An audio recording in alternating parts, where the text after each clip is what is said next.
And look at that. We are live. Yeah. Hello, everyone.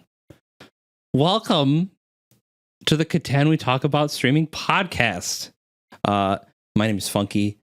I'm here with my co-host, Ophelia, and a very special guest that is an awesome content creator that I look up to. So it's very cool to have you on. It was a pleasure building you a keyboard as well. This is Bowles. Look, hold on. Look, I keep it in arm's reach. Look. Hey. So for the audio listeners, the number one. For the audio listeners, Bowles is holding up a card that I signed that I included when I sent him the keyboard. A little memory pile. I keep a little bunch of knickknacks. Gotta keep your knickknacks close. And he keeps a picture of me glued to his desk. I do. True. She is glued to my desk. No context for the audio listeners. No, well, we sent him the sticker. All right. I like to imagine that she's actually taped to my desk, though. Yeah. Yeah. Well, she's there. She's actually hosting the podcast, taped to the underside of my desk right now. Very roomy. Just arms and legs dangling. All right. So we're going to play some Catan today, as we do. And I don't think I'm going to be any better than I was last time. I haven't practiced at all. I'd like to challenge you to something funky. Oh, yes, go ahead. I have played Catan a few times in my life, so I don't plan to be very good, but I think that there's a luck chance I might win in the off chance. I challenge you, the loser between you and me has to wear a romper on stream. Oh, okay. Well, I guess I'll have to find a romper. Ophi, do you have a romper? Do I have a romper? Yeah, in the event that I lose, do you have a romper that I have access to? There's No. always drift doors. No. Look at this. This is perfect. You don't have a romper? I thought everybody had a romper. No, I don't. Better get to romper shopping. We're going to have to go romper shopping. Oh, no, I don't like that. We're going for a day romp. Oh, no day romps. Romping around in my romping tins. Oh, gosh. Nope, it's got to be a romper. For those in chat that may not know who you are, Bowles, do you have a little introduction for yourself? I won't give my typical stream intro, but I'll say I am far from the usual. My inspiration is BB Jess. If anybody who just says, does what she wants when she wants, and that's me. Hi, I call myself the clitoris of Twitch. Here we are. You found it. You found it. It's here. Congrats. It's right in the middle right there. between me and Funky. There it Yeah. is. Between the hot dog and, I don't know, Keyboards. a keyboard enthusiast. I don't know. Vowels. Bowels. You have no idea how many times people mispronounce that too. Dude, I get it. Oh. On the last podcast, I was talking about how, like, rebrands, I think, especially over time, it's just kind of necessary. If you just kind of change lanes, and I changed lanes because my old name was Funky Bass Buddy, and everybody called me Bass Buddy. Bass Buddy. So it was very like, I even leaned into it too. Like my old profile picture I had made had a fish in it playing a bass, and it was fun. But nobody can. The only thing that people do now is they say Funky HQ. What does HQ stand High for? Quality. They say high quality. Agreed. Yeah, that's. You could make something random up. I'm gonna be thinking about that now. Oh, no. Are you ready to get stomped? I'm ready. I can't believe you'd say that to your significant other like that. He said he Dang, was Funky, ready. how do you feel? How do you feel? He said he's ready. I'm ready. so ready. Oh, man. he's not ready. He's actually the only Funky one is that not hasn't ready. readied up. Okay, yep. I had to there's actually a ready up button. Sorry. There is. Yeah. I have it's never all right. played this before, and I was already more ready than you are. Wow. That's This is fine. already going really well. Let me just scuff stream. What? Oh, you're still. Got No amount of preparation. There's always going to be something. For the You audio could go through listeners, all the letters of the alphabet and prepare yourself, but you'll never have enough preparation for H. No. Feels good on the whole, though. Yeah. Oh, sure. it looks like I get for to the go, audio I get to go listeners, first. she's resizing the window and making it look good for stream. So I always pick the worst places, and I never learned my lesson because I don't remember what I did last time that was so deeply wrong. So I think about it and then don't remember. You need lumber and brick to build roads, and that's really important. Lumber and brick. So okay. I'm gonna go here at the bottom of the board, and it's a pretty good spot. I'm gonna be a turd and put a road there. Okay, Funky, it's your turn now. Oh man, I was hovering over that, Funky. It's okay though, because you go last, you get to place twice. So it could be an advantage. That's true. Or not. I don't want to put myself on the outside of the board. I'm seeing a pattern here. You're placing it on the inner ring. He's looking at us like we have any kind of strategy at all. Yeah, no, I'm trying to think like, what did I do last time that was so bad? I don't remember. Hopefully I don't do it again. Right. No, this just seems dumb. You'd be surprised. I'll do it. I think our last guest basically had a monopoly on bricks. I can't remember. Yeah, because that's when he was all bricked up. Right. Oh, we learned. Ophi learned what that means. I'm placing another settlement. Yes. Yep. Ooh, easy all day. So he's placed a settlement between our settlements. Sheeps. I feel like you're going to try to block us off. Oh no, okay, all right. I don't know where I'm going to place a settlement.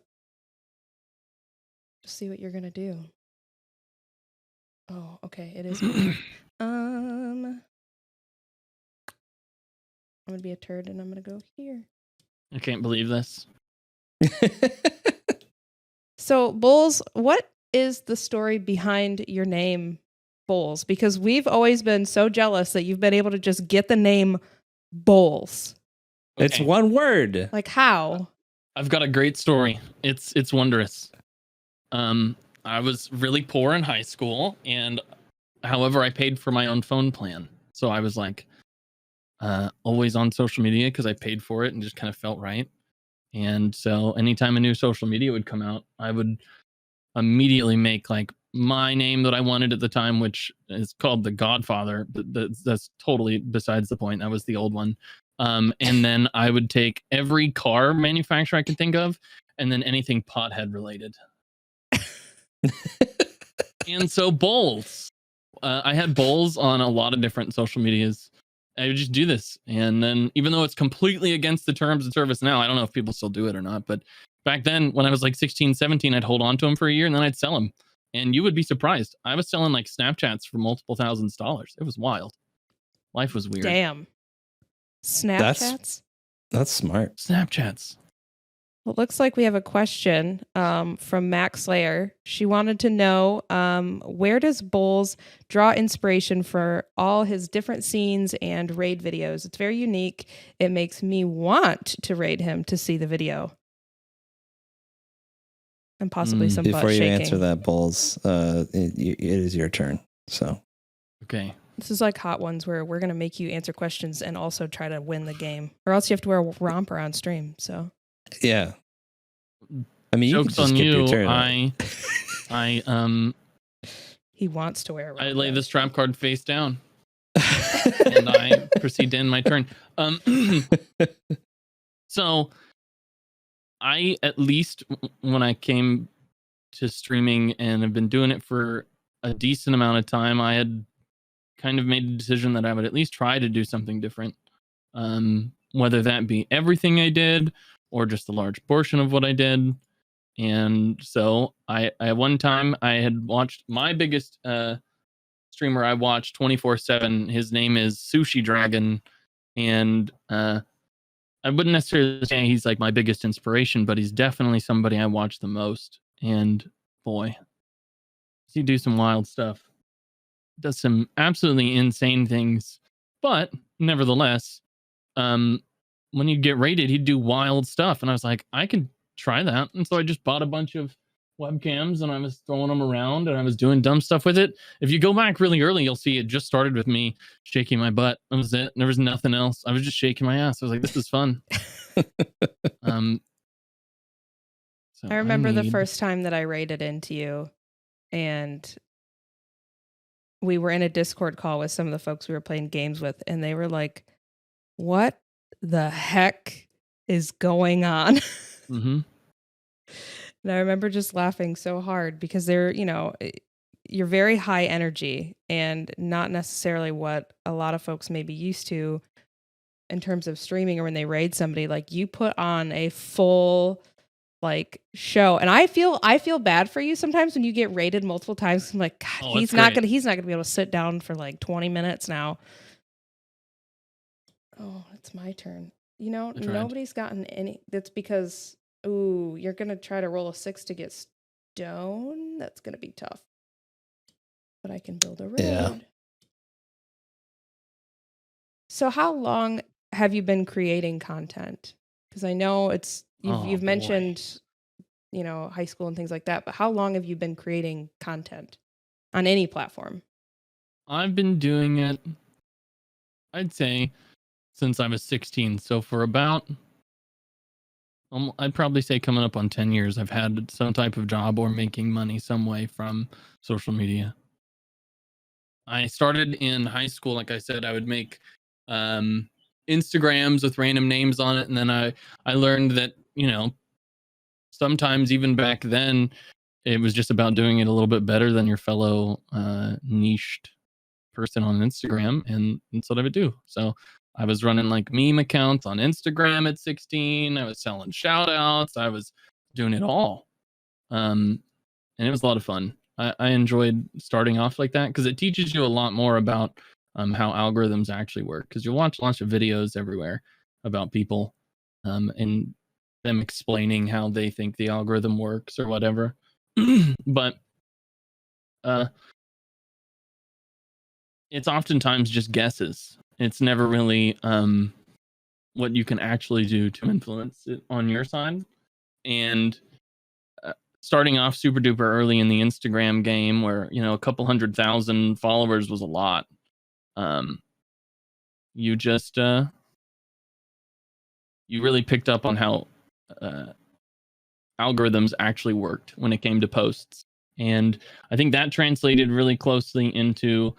I went from there to I had started off on Vine. It wasn't anything big. I ended up getting to like 15,000 followers on Vine before it closed down. That was just me making dumb stuff. That's kind of really when I learned I liked making jokes, because I was pretty young.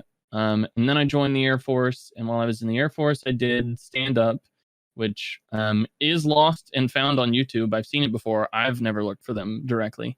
But yeah, so then I went from there to streaming when COVID happened, and here we are. Years later. So you're saying there's some lost Bulls footage somewhere on YouTube of you doing stand-up?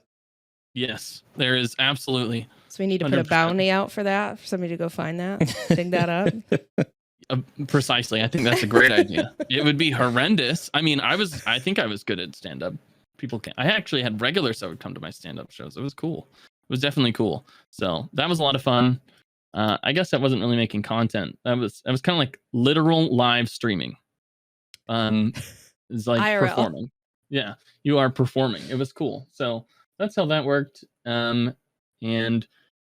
admittedly, that's kind of how I transferred that to streaming. Was the same way I'd prepare for a show would be the same way I'd prepare for a stream. I'd come up with like 3 to 5 minutes of actual jokes and lines of questions and things like that. I could lead to the jokes and some actual some, I guess, some jokes that I have pre-written and get things ready just in case. But then the rest of my show, even when I was doing stand-up, man, I'm not doing hot. You're gonna be hot wearing that romper. I am. Yeah. The goal was actually to get myself to wear the rompers. So that's okay. Well, you did it. we did So it. proud. You did it. We Congrats. made it. I'm feeling pretty good. I have We a couple roads. You do. You have a couple roads. I have nothing. We have I have another no- Suppose I question didn't- for you. Oh, I didn't know that about you and all the stand-up stuff that you used to do. I love had no stand-up. idea. But like I said, I would only have like 2 minutes worth of pre-made stuff, and then the rest would be me essentially just kind of freeballing it. There's a guy, I don't know if you know who King Bach is. He's a guy on Facebook and started out on Vine, does really well for himself. He does the same thing. He goes on stage with maybe 1 or 2 minutes of content, and the rest is just him playing with the crowd. Like, he just had a show where he pit 2 drug dealers in the crowd against each other, and everybody was dying laughing. Like, how could you plan that, you know? And so that was kind of my goal. And although it was horrendous at first, because it would just be me, Ben, and Mr. 101, my editor at the time, just sitting in a in a stream, it was still fun. I was honing it in, figuring it out, you know? well, and I know that you've mentioned before, I feel like you've mentioned it on stream, and you've definitely mentioned it to me at one point about sort of rebranding. So what's sort of drawn you to rebranding, and how many times have you rebranded? And do you think that the current brand, the Bowls, is this sort of where you feel you're gonna stay? I think I'll probably end up sticking with bowls for sure. I don't think that'll ever go anywhere, but I think the biggest part of the whole rebrand in general, or the idea behind I guess branching out rather than rebranding, is what I'd say it is more just branching out, is I learned that, you know, there's only so much growth and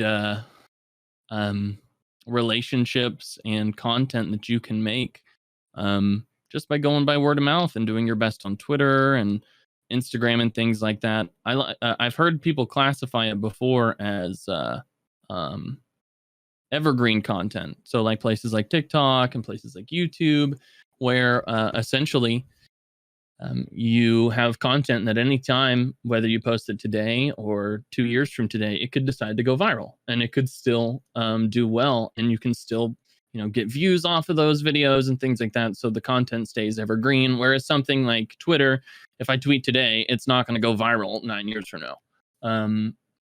And so my goal, I guess, in total was to try to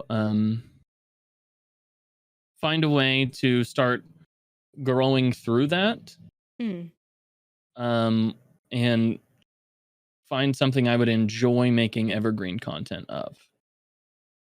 And I landed on a game that I really liked, which was Valorant. And there's sort of a a stigma with Valorant being super toxic. And everybody. Well, it's a Riot Games game. Oh yeah, so for sure. that's kind of a given. And although I'm decent at the game, my goal wasn't necessarily to try to make, or isn't to make, some sort of like god tier A1, like I'm the best, like it's Timmy or ASU content, but more to point out that you can build like a positive and wholesome community on Valorant. Get past the perverted branding I have, and you'd learn that there's a lot of, you know, wholesomeness that comes along with just I've been blessed very much with the ability to not be very good at a game, but get in nothing but wholesome lobbies with a lot of good friends. So that's kind of what I'm trying to show and change a little bit about Valorant. I think there's a niche there that needs to be utilized. And why Valorant over any of the other shooter games? Well, Funky said my main reason. It's a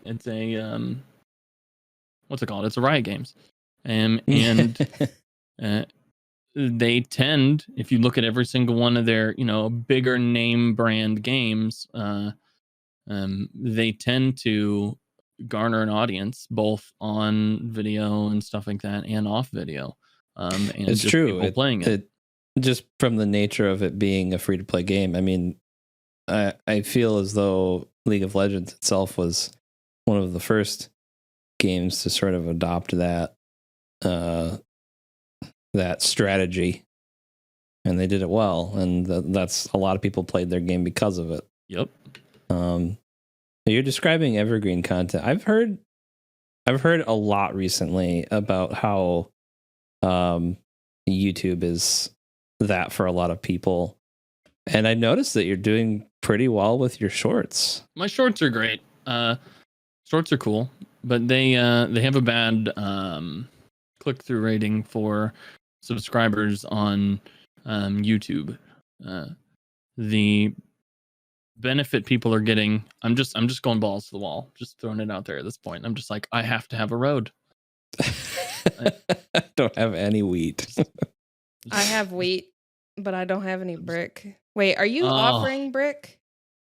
No, I don't you're think so. asking He for wants brick. brick. Yeah, I tried. We all want I brick. tried. Oh, so we all want brick. So we're all okay. We're all Okay. just like asking for brick, and nobody has any brick. Sad. YouTube Shorts. There's actually been a recent development where they're trying to fix this, but they can't yet. Where people are essentially making a YouTube Shorts channel and just I've seen that. constantly spamming the same video. And there's these YouTube Shorts. I thought this would be interesting. Was YouTube Shorts is their system. I guess what it does for these people's channels is after eventually one of the videos goes viral, and boom, now they have thousands of or hundreds of thousands of views and subscribers based on one video.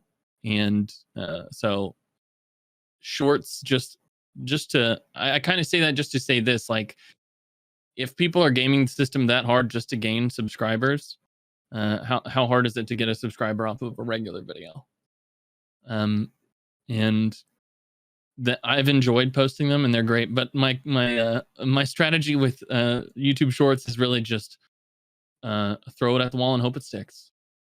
That's kind of I literally how, said that earlier today in a group chat. That's kind of how what we've sort of adopted as our mindset moving forward for content. We kind of want to get more into YouTube and making YouTube videos, and a lot of the advice that I've heard online is that you just make stuff, just make it. Yeah. Like, don't my biggest hold up in making content is literally pushing record because I think about it too much.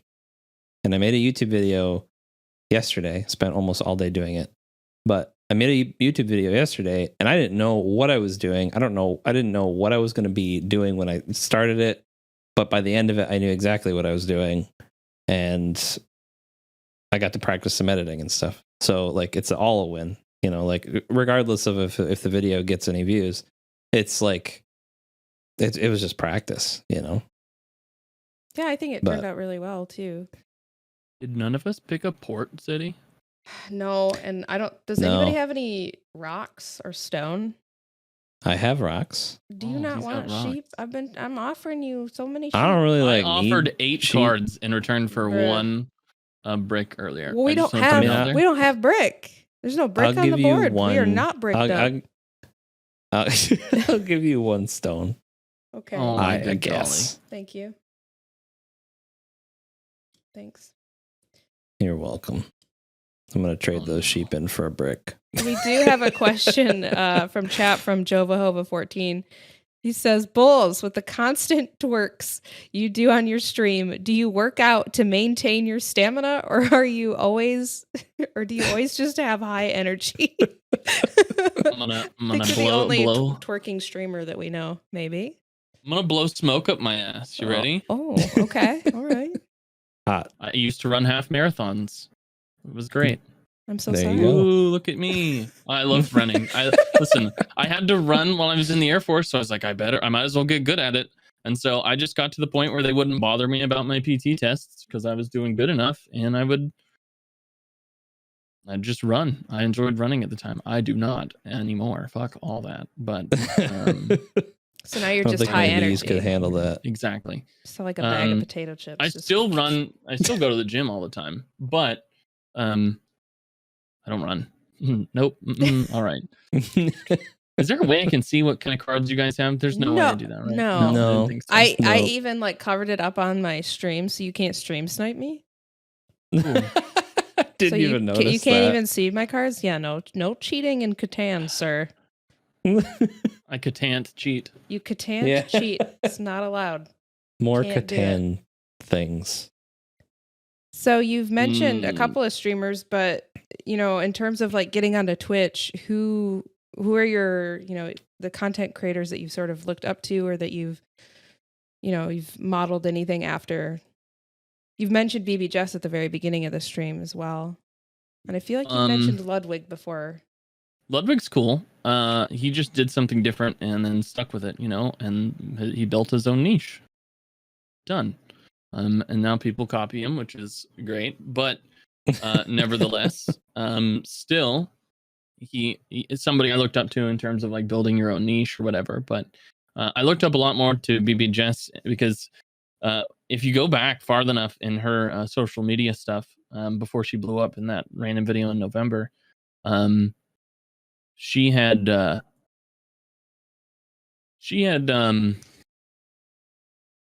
just basically been doing the same thing we talked about, which is throwing stuff at the wall and just hope it sticks. You And I can think see it's that. stuck Mhm. for her. Eventually it did, yeah. Yeah. How do I turn in random cards? Can I do that? If you Yeah, have so a sheep, a if you wheat, and a have- rock. So that's the only way you can turn in. Never mind. No, I'm done. so basically, if you have 4 of one card, you can turn it in for a different one of another card Without Does that being make on a sense? port? without being on a port. So ports give you the ability to do 3 cards for one card. Normally, you can do 4 cards for one card. That's how I've been getting brick this whole time. Because I keep getting a bunch of rock. Sticker.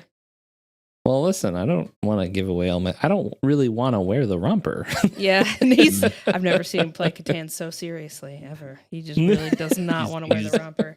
He wants the romper. Can you Don't listen. imagine having to go to the bathroom mid-stream, but you're in the You romper? just kinda like, you're just going to poop. Well, his if pants? Just a catheter, that's all we need. Yeah, well, no, if it's number 1, Catheter you stream. just- if it's number 1, you just kind of... Men can kind of just, How does that out. go again?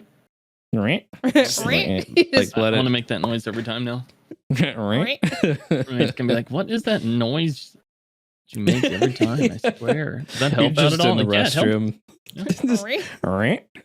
restroom. you pull up to the urinal and you're between 2 dudes. Yeah,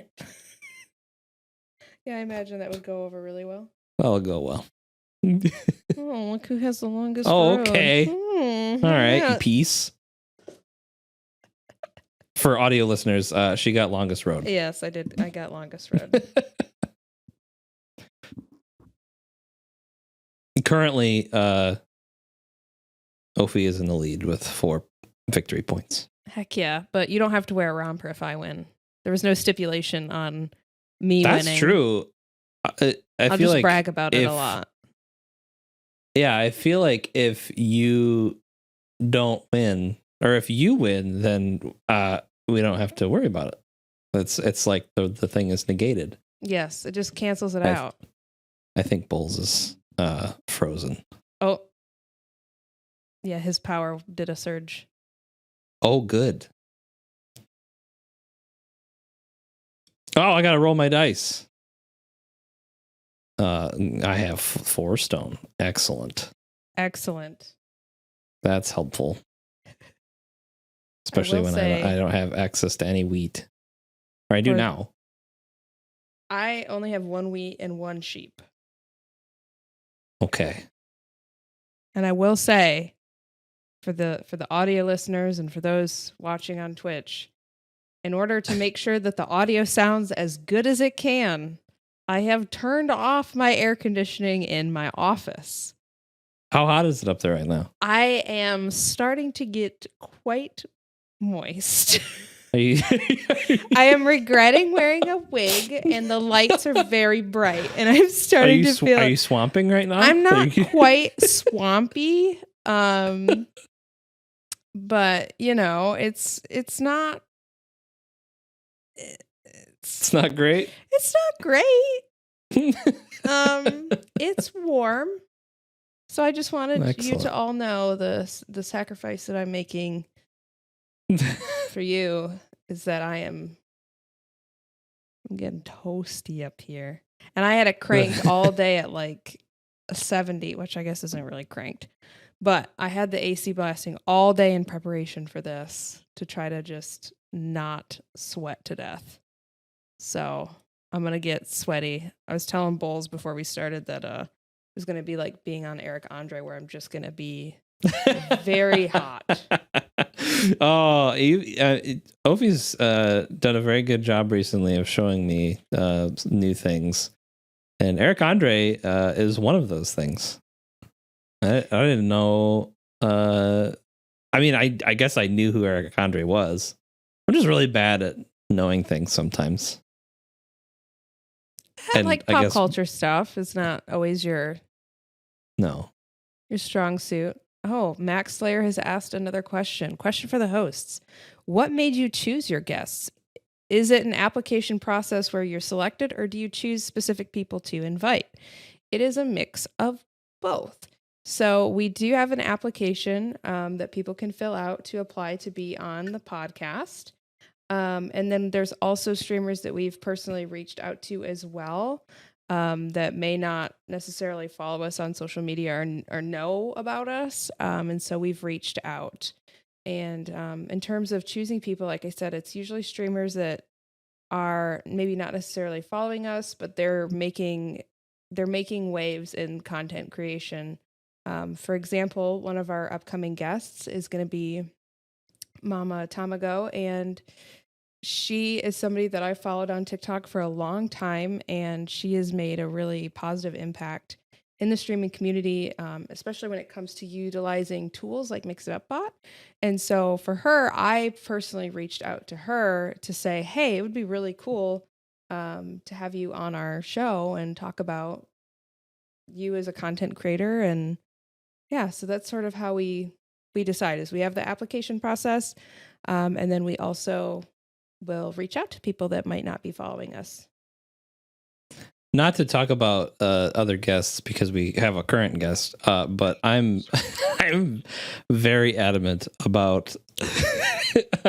Should I ask Mama Tamago why she's not following me on Twitter? Ooh. While we're live, do it. Is she here right now? Because that would be funny. That would be very funny. She would just be like, canceled. She's canceled. Just make fart noise at her. That's what I do. That's how we communicate. Welcome back, Bulls. I've survived. I used this opportunity to post on my social media. Excellent. You're a multitasker. Dude, you have to just keep on it all the time. You got to be on top of everything all the time. That's the big, I'd say that's probably been the biggest stressor for doing social media since the young age, is just having to do it constantly. I've been posting to Instagram actively since I was 16. I am 26. Yeah, that's a 10 long years time. of Instagram. There's not been a day. This is a wild. And I run a whole bunch of different accounts. So like, lots of niche accounts. You probably follow one of them. To be fair, I have a lot of followers across all of them, and I use them just for. That's how I make money. That's how I support myself. Nevertheless, I have literally not missed a day of posting since I was 16. That's intense. That's impressive.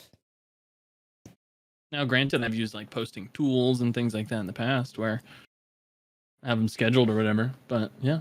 How do you feel about like scheduled things like scheduled tweets or scheduled YouTube videos? Do you think it has a negative impact or no impact?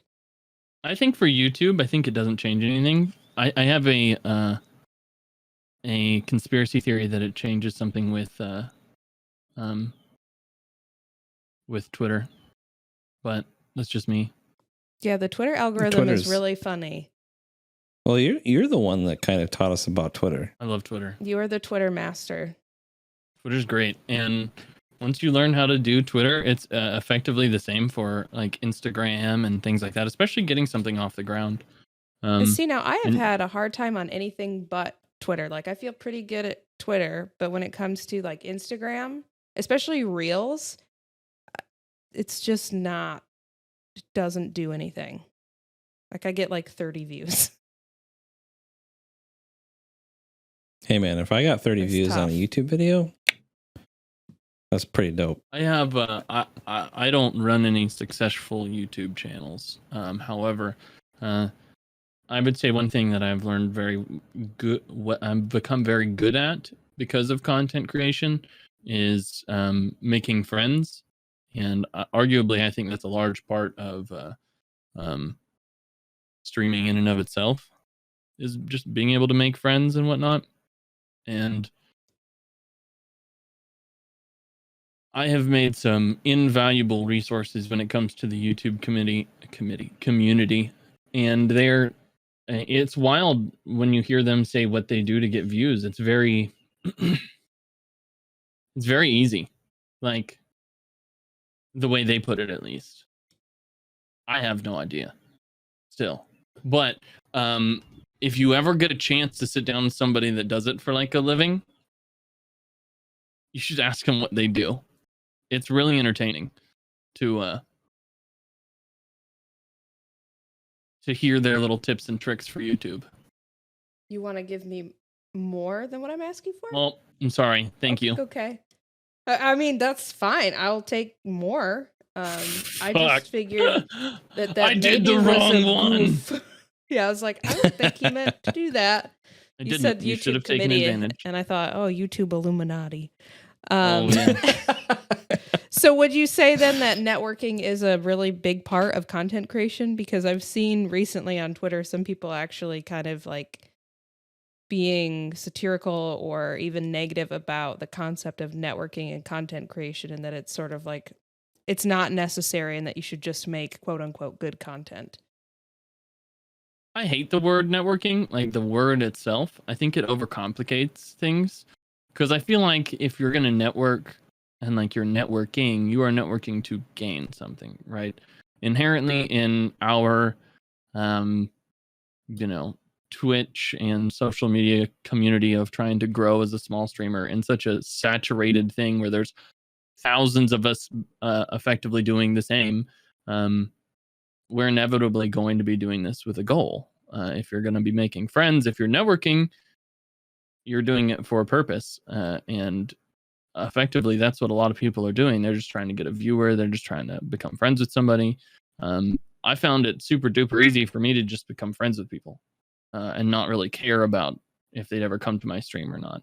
I always find it super entertaining when I'll become friends with somebody, or I'll meet them off of Valorant, or I'll meet them off of some other game I'm playing, or I'll meet them in somebody else's stream. We'll end up playing games together, and then like 2 months later, they'll follow me while I'm streaming, while they're streaming with me or something like that. And I'm like, see, it just proves the point. It's like I'm not, I don't know. People do it for the wrong reasons, and it's I think they miss the human part. yeah, And they that's focus it. on the numbers and not like the human part of things. Like I agree. if everything that I've done and worked on in content creation just went away, that would be a bummer. But like the people that I've met, and for example, Max Slayer, who's currently in the chat, I got to meet her in real life last week. And that was we got to meet that her. we I was there. I got to hug her, and it was so cool. Like that one person makes all of it worth it. Just imagine a bunch of those kinds of people. It's cool because you kind of surround you. It's kind of like when I go to PAX or whatever, like you kind of surround yourself with like-minded people, like people that like the same stuff. And then ultimately you're going to find friends. You're going to find people that you jive sure. with. Yeah, I think I'm very inconsistent with this, with the streaming and stuff like that, because I I don't want to do it for the wrong reasons. Right. Like kind of how you were explaining, like networking in the negative connotation. I think, like, I just want to make stuff that I want to make, and I don't want to feel like I'm pressured to do anything. And if people like the stuff that I do, then that's great. I'm not overly working to attract a bunch of people. Like it's a slow process. At least for me, it has been. I'll say this. I just kind of want to throw this to you. It's something that I had thought of a long time ago. When you understand that Twitch is a slow thing, and so is all social media most of the time, unless you get lucky and just have something that's just ridiculously viral. I think people tend to forget that, you know, you can grow slowly and then it goes up and down, things change, and you're effectively trying to build a like a mountain out of pebbles. You know, you meet friends and they come for the right reason. That's just one little pebble. You know, they come and they hang out, and you're there, and you collect these things. When you go after something big, and out of the blue, you have this huge viral video out of the blue. You're just dropping this massive boulder on top of your little mound of pebbles, and it crushes it. I would much rather just build something out of all these tiny little individual connections of pebbles than I would ever have something just go crazy viral. And nope, now I'm instantly that guy that does this, or instantly that guy that does that, you know, for the wrong reasons, whether it fuels a incredible career or not. Well, and you might not be ready for it, right? So like if you're still like learning how this environment works, because there's a lot to it. Like I still learning a lot of things. All of a sudden you get thrust in front of, you know, thousands of people, and now you're, you know, viral, but you're not ready for it. Then you could hit like a lot of backlash where people are upset with you because you're not at this level of wisdom or experience that they would anticipate you to be when you're, you know, that popular, in terms of like numbers and things. And that I feel like can kind of blow up in your face too. And then also burn you out as the content creator. Like you might think, I'm not cut out to do this, I need to just stop. When really you were just kind of put in a situation where you weren't really set up for success because things moved too quickly and it wasn't sustainable. I've seen that. I've seen that with people that it's interesting to see where they have not a lot, and then something viral happens, and then it spikes, and it's almost like, I mean, you can continue to make the content that you were making before, but it's almost like, yeah, there probably is that like big, and this is just speculation, but it's all this big spike in like expectation to make better content, and just do what you want to do. I think that's pretty much the spot where I'm at now. It's just kind of like what I make off of like my personal Twitch and things like that, all of that's always going to go to any type of editing, unless it ever becomes like crazy. Like how could you spend something like what XQC makes on just editing and stuff like that? But right. I make my money off of all my other social media stuff. So like this is something I want to do. It's kind of like a hobby. It's a dream. It's, you know, something I want to work towards. And it's, I would much rather do it the right way, like you said, than do it the wrong way in any way, shape, or form. And I don't know. Sometimes people, they say some things that are kind of worrying, you know? Yeah. And I think we've got a good question in chat that's kind of related to this too, from our last guest, Adrian Plays. He says, Bulls, with your newfound fame, do you struggle to connect with new people nowadays? Do you feel like more people are trying to get something out of you? Well, one, definitely not any type of newfound fame or anything. Like, I just know how to grow, especially from Twitter. I like Twitter, and conversion rates make sense. You got to remember, I've been doing this for a long time, so like, I don't consider myself to be anything bigger than anybody in any way, shape, or form. Whether I start getting views on YouTube videos that I'm starting to produce or not, doesn't change anything for me. I think I've been pretty lucky to say that I haven't really had anybody that has, I guess, necessarily tried to use me. Now, I think that's in part to having the how can I put it, the skill and the knowledge to not put yourselves in that situation is half the battle, right? So like, if I, inside of my Discord or on my social media, was constantly, shouting people out, or, constantly trying to push for somebody else to grow, or constantly pushing something like that, or constantly at everybody, hey, go watch this person, or things like that. I think you put yourself in this big position where it's like, People people, expect it. yeah, people expect that, people want that type of thing. And so my goal from the get-go was to change entirely from what people usually did with all that stuff to what I wanted to do, which is I wouldn't even at everybody about when I would stream. I don't even use my own link when I go live, like those types of things. So it's never like an expected thing. Even if I did shout out a friend or whatnot, I'd still be able to, in return, I feel like not be discounted as somebody that's just there to help you grow.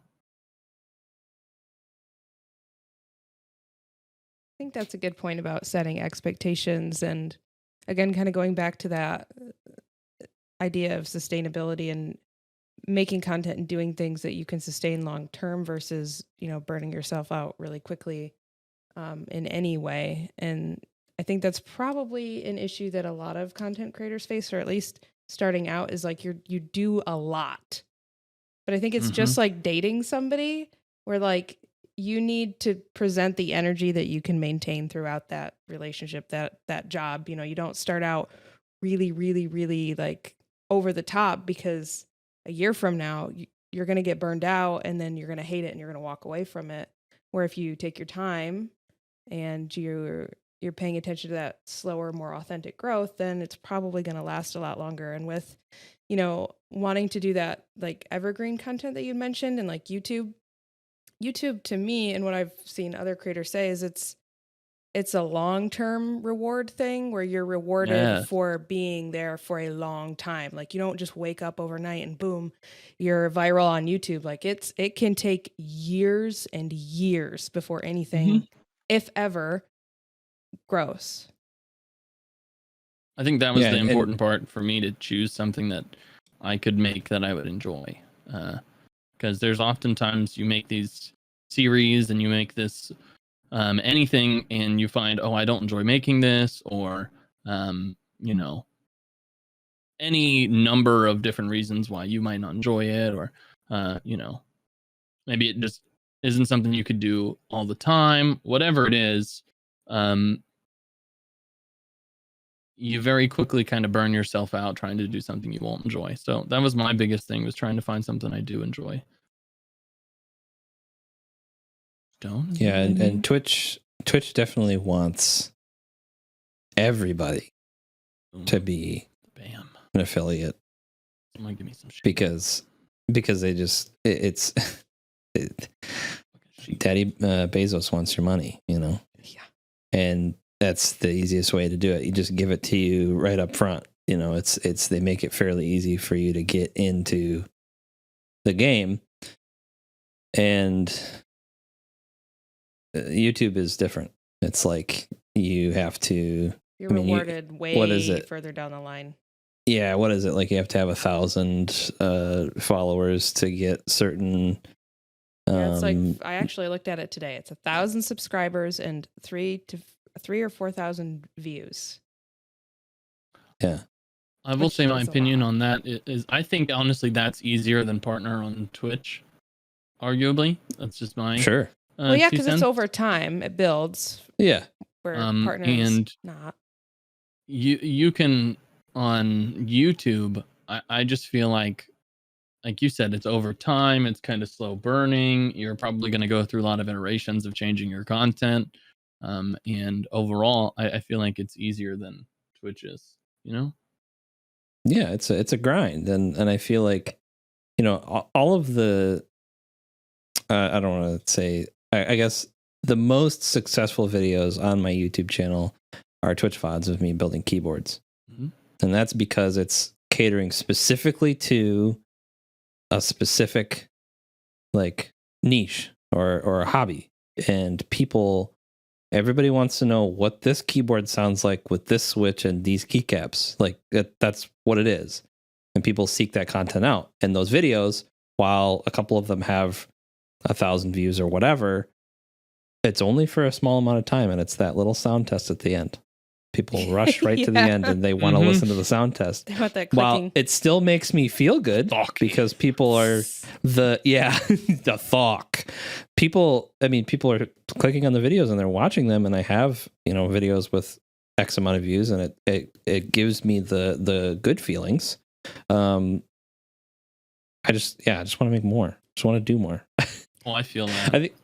I think since getting back from Florida, we've just kind of been like on this like, well, let's do it. Let's try and make content. Let's whatever it is, let's throw it at the wall, see if it sticks. Whatever it is, Make something you'd enjoy and has a purpose behind it. That's always Right. what I've tried to do. right? Whether it be to make somebody laugh or make somebody. I've really enjoyed making stuff that verges right on the edge of terms of service on pretty much any social media. Yeah. That's I like doing that because it not only in the most positive way makes people feel slightly uncomfortable, right? But it makes people grow because then they'll be like, oh, if he can do this, I can do. And then this wild idea that they had brewing forever all of a sudden comes to the forefront of their mind, and they're like, I want to do that. And it's like, okay, you could. Are you referencing somebody very specific that you may be in a voice call with right now? No, absolutely Because not. that's, I mean, so last guest, Adrian, was the first person to take a screenshot of the hot dog. You were the person that inspired me to even try the hot dog because you did the Snapcam eyeballs and mouth when you were playing Stardew. Mhm. And I was watching you and I was like, why can't I just be a hot dog? Because I knew that there was a Snapcam filter of a hot dog, and I just thought about just being goofy. And I saw that you were doing it, and I was like, well, so it's possible. It's not that, you know, wild and zany to think that that's something that I could potentially do on Twitch. And so I looked up YouTube videos on how to do Snapcam and how to make it work at OBS, and because I didn't know how to do any of that stuff. And then I still don't. I went and became a hot dog. So I mean, Meat Mommy is in part because It's kind of your fault. It's my fault. I knew it. I would attribute some of that to you. I don't think I ever would have, you know, when I started streaming, I had it in my mind that I needed to present in my human form with wigs and hair and makeup and do all this stuff, and that was the only way that I could, you know, entice people to watch me. And, you know, watching your streams, and it was just fun. They were just fun streams. I was laughing really hard. I had a very good time, and I was like, that's the type of atmosphere and environment that I want people to have when they hang out with me, because I think I'm funny sometimes. You are. And so I wanted to do that as well. And so watching you has really inspired me to be just very much myself. Like, just if I'm going to talk about farts a lot, then that's what I'm going to do, because that's what I think is funny. And it's working out. So yeah, I want to say thanks for you being yourself, because I'm sure I'm not the only person ever that has come into your stream and thought, okay, I feel like I now have permission to be myself and be funny, because it is possible to do that. Oh yeah, that, like I said, that was one of my goals, was to make people feel uncomfortable. It makes them kind of grow too, not in like a bad uncomfortable, but you know what I mean. They're just like, damn, if he can do it, I can do it. And yeah, because I'm not, you know, nothing special. I just like to do really, really wild things. So I appreciate that. It's and very I hope that impactful. it makes other people feel the same, where they're like, oh, now I can also be a buff potato as a streamer. Heck. And boom, Snapchat, Snapcam downloaded, and they're there. Well, we have hit almost the hour mark, so I want to go ahead and give everybody sort of a little bit of a break. So let's do, is 5 minutes enough or do you need 10? I'm down. Whatever. Okay. So let's do like a 5-minute break, and then we will be right back. All right. Take a little breaky break. Sounds good. Awesome. Adrian actually posed a really good question that kind of segued off of what we were just talking about. And now I have to scroll back up through chat to find it. Okay. Wait, no, that's the wrong one. Hold on. Do you plan your content? Do you have an overview of the stream that you're about to have? Pretty much every time. I know that I'm gonna do X, Y, and Z during the stream, and then sometimes like with little random things that seem like you couldn't plan it. Obviously, I don't know when I'm gonna do it or how I'm gonna segue into it, but I think the idea of knowing I'll do it is definitely there, for sure. For sure. Yeah, I would say that I think at least with like Funky and I's like content that we do together, it's not like it's scripted or anything, but we have like a framework of like, this is sort of how we want this to go.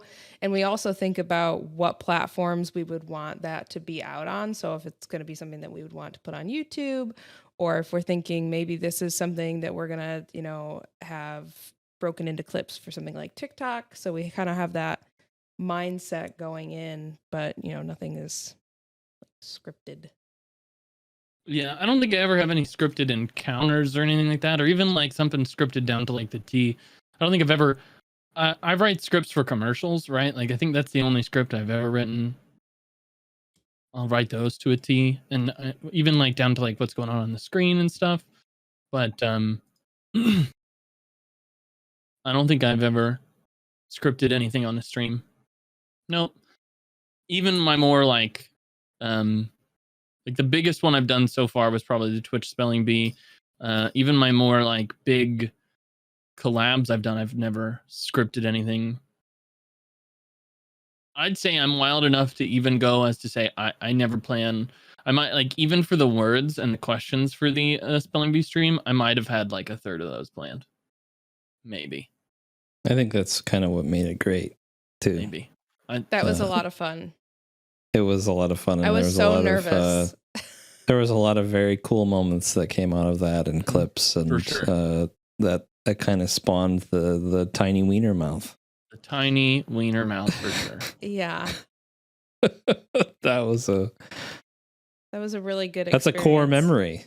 It's a core memory for me now.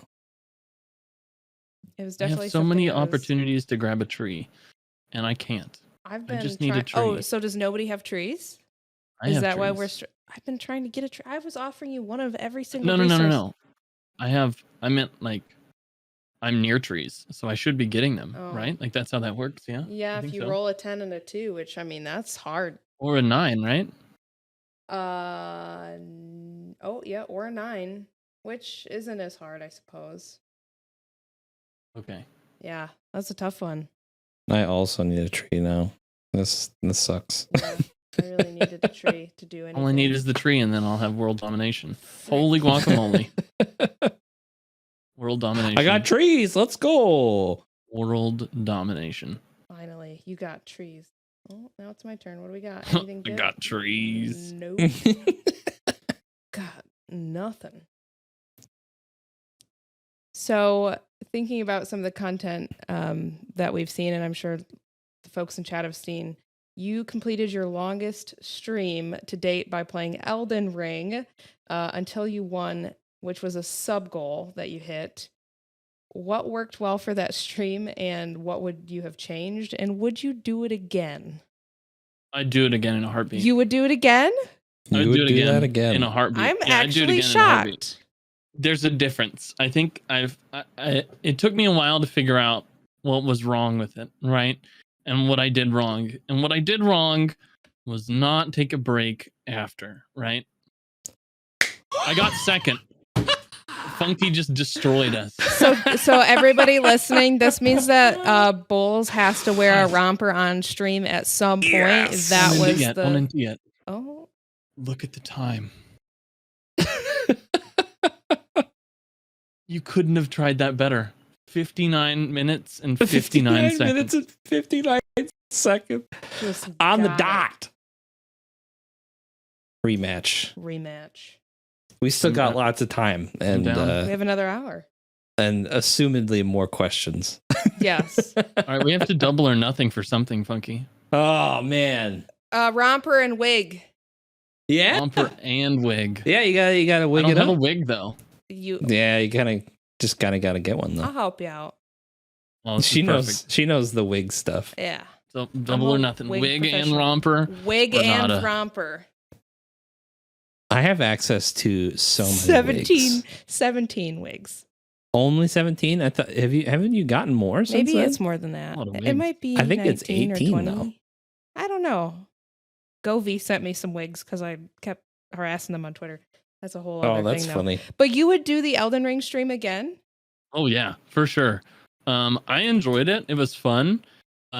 Like during it, I actually really enjoyed it. Like just sitting there, and I had like a one goal. That was my goal. That's all I focused on. But I think if I had to go back, I would do.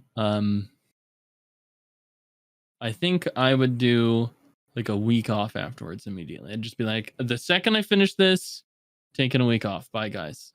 And that's what I would have done. That's what I'd have done differently. That's what really burnt me out. Got me feeling all sick and gross. I was just immediately trying to roll in afterwards and be like, we're good to go. No, we ain't. No, Yeah, you ain't. seemed so you had a good time doing it, but you seemed like there was a certain point Where I think you where were it was ready almost to be done. kind of miserable. The stream was great. Like We were even though feeling I was very bad tired and for stuff, you. I was like, the stream. Listen, the fact. Did I ever explain to you guys? I learned why my stuff was breaking. My computer was because there was a whole day where just nothing worked. Yeah, what happened? Was it your scenes? Okay. Yeah. OG OBS. The original OBS prior to Stream Elements being a thing. When you would create a media source, and then you'd throw like a video on that or something, it would automatically do turn off when not active, right? So when you didn't Right. have the scene active, it would be inactive. Right. They, for some reason, made that optional now. Yes. And I didn't know this. So like if you did this right now, right, you went to media source in Stream Elements OBS or OBS.live, and you got to the point where it's like asking you to put an image, you did that, and then you opened it back up, you would see it asks you like 4 different checkboxes, but the 4th one you have to scroll down to see. Yeah. I didn't do that. Oh. I have 563 scenes. Oh, not even the most powerful computer that you None. could. And I was so confused why my computer was always running so bad when I was streaming. I And was just Fookie was like, he's got a good computer. What is He the problem? does. Where do I want this? Sometimes I You felt have like a mother hen when I was watching you play the Elden Ring stream because I was just like, I hope he's eating and drinking and like getting sleep and like just like Yeah, it was a lot. But when you we- finished, we were sitting in the living room. We had you on the big screen TV, on the surround Yes. sound, and when you finally won, I was just like clapping and yelling at the TV. I was like, we I loved "Yes, that feeling. he did it! I loved that feeling. Now go to sleep." That's what I want to do. Like, if I could recreate that feeling for every stream where it's just people are coming in and out every once in a while and they're like, you're still doing this, or like, how's your goal going? I loved that. That was a magical feeling. Like at the end where I could just be like, damn, it's time. We're going to do this finally. It was just like such an epic feeling. I really, that's something I want to go after again. I kind of understand what's going on now a little bit on this game. I just want to put it out there. I now Yeah, know you're getting there. a little bit more of what's going on. And now I understand the BS rule. You get 2 whole points for having the longest road. Shit, Yeah, I'm about to be dog. moving that thing across the entire screen. I'm only buying roads. I will get 2 points. I actually had a Well, and you secret also victory get- point last time too, which is what put me in second, by the way, Ophelia. Just want to put it out there. I had secret victory points too. Oh, I did I had the dang. longest road though.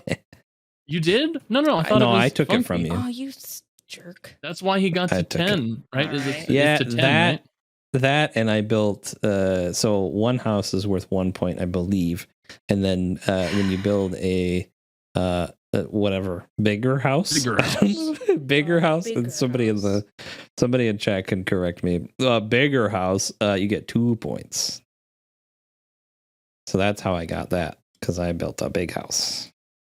Well, that's kind of some crap. Yeah. Well, Max I was Slayer just doing well. is just tossing out the questions today. Bulls, is there something about social media that drew you to it? You've said that you run a lot of accounts and make money this way. Was there something about it originally that you were like, I need to get into that? Nope. I just I was 16 and everybody was on Instagram and I was like, I could do Instagram. I could post pictures. And I learned that there was a lot more to it than that. And then I have this thing where I have the whole, I think it's ADHD, where you say, I don't have ADHD. I don't believe. I've never been formally diagnosed. Probably do if you look at my content, but I don't know. So nonetheless, where like you essentially pick up a hobby, you get like super deep into it, and then you drop it, Yeah. right? I have that just minus the dropping it part. So I always have to be careful because I'm just like, whoa! And then like before you know it, I'm just like absolutely super deep into whatever it is forever. And that's why you asked me to build you a keyboard. Yes. And you don't dive Uh-huh. deep into the keyboard building hobby Mm-mm. because it is No, you don't want. You don't just want to. so You much. don't Nope. want to do it. There's a lot. I So like much. even when I got my last one, done, I literally called my buddy. I was like, "Hey, is it how do you do this?" And he was like, "This is how you do it." And I was like, "Can you just send me a parts list?" He just sent me what to order. I ordered it, and he's like, "I'll come over." And then we sat here and jammed it out together. But that was it. Nope. Funky had No. me build one of my keyboards, and I sat next to him and I put it together, and I was like, I don't ever want to do this again. You can do it. What? I don't want to do it. I don't. So my it's- attention span can't. I can't sit and do something like that. Well, so the whole reason I got into it was because of the chip shortage, and I spent a lot of time pre-pandemic buying and selling used parts on Facebook Marketplace, and I made a little bit of money doing it. It wasn't a lot, but it was just something to do. And then when the pandemic happened, I couldn't do that anymore because parts were very expensive. So then I decided to Do just something even more expensive. well, everything. I think everything over the past 2 or 3 years has gotten more expensive. Yeah. I just chose a hobby that's like it has a lot of opinionated people in it. What did I do wrong? Why do I have nothing? Listen, Am I- we am I all Because make you didn't- mistakes. We didn't roll a number that you have. Yeah, Okay. you'd have to. Yeah, those. I mean, I had a fi- couple fives- turns last fives are game. not bad. I think 11s could be tough. 2 is really tough, I think. Oh, I just thought about it like that. Dang it. Because you're rolling 2 dice. Yeah, it's tough.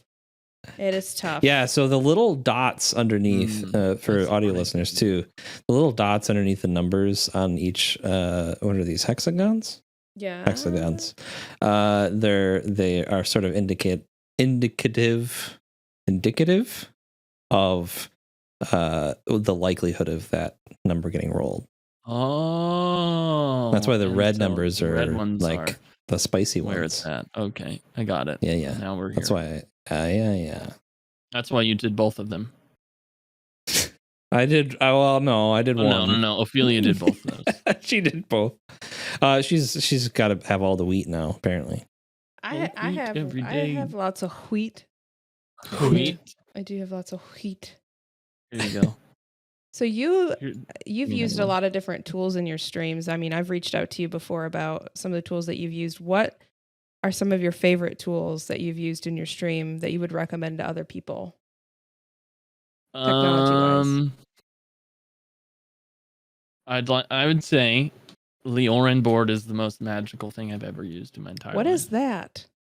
Leorin board is a software that is like, you ever used a program that just seems really sketchy? It just looks really sketchy, but it works to a T. That's how I'd describe this, right? It looks like it was designed by somebody using like a 2000s computer, trying to make it look as junky as possible. It's got a weird UI, but this one interface, it has like a Stream Deck feature or whatever. If you do um,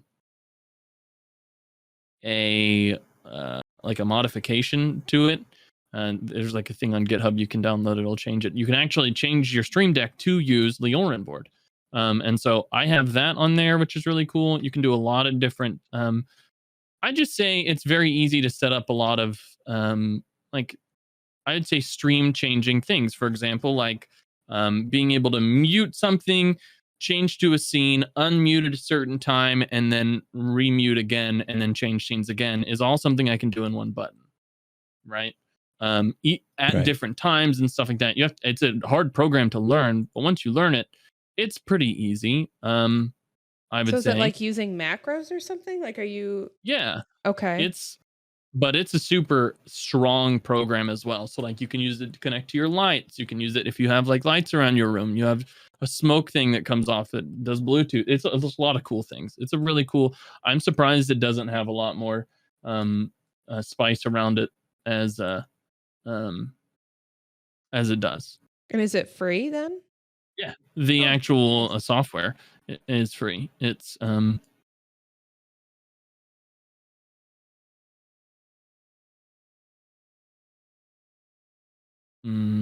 Looks like Uber Smock has posted it in chat for us, the link.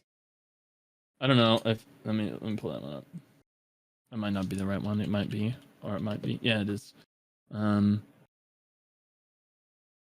It's really good. It has a lot of different features. At face value, it's something along the lines of a I don't know. It acts like a plugin in some ways, but in other ways, it's really good. I've enjoyed using it, and it's changed a lot of things for me, for sure. Check that out. Harvarine Live wants to know, so you have 1 billion scenes. How the hell do you manage them all?